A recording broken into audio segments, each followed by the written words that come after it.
Iran Israel શસ્ત્ર વિરામની જાહેરાત વચ્ચે ભારતીય શેરબજાર પ્રારંભિક તેજી બાદ નીચે સરકીને સામાન્ય વધારા સાથે બંધ રહ્યું હતું.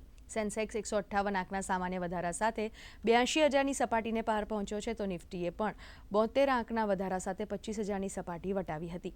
કારોબાર દરમિયાન સેન્સેક્સ 83,018ના ઉપલા સ્તરેથી 963 આંક નીચે સરક્યો હતો, તો આ તરફ નિફ્ટી પણ ડે હાઈથી નીચે સરકીને 273 આંક નીચે પહોંચ્યો હતો.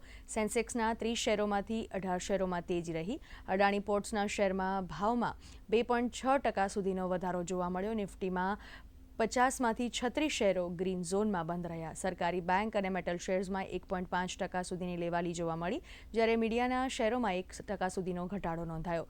ક્રૂડ ઓઇલના ઘટતા ભાવ, વિદેશી અને સ્થાનિક રોકાણકારોની લેવાલી તેમજ ઇઝરાયલ ઈરાનમાં સીઝફાયરની અસરને પગલે ભારતીય શેરબજાર વધારા સાથે બંધ રહ્યું. તો આ તરફ વૈશ્વિક સકારાત્મક સંકેતોને કારણે ડોલર સામે રૂપિયામાં સુધારાની ચાલ જોવા મળી. રૂપિયો 77 પૈસા મજબૂત રહેતા 85.98ના સ્તરે બંધ રહ્યો હતો.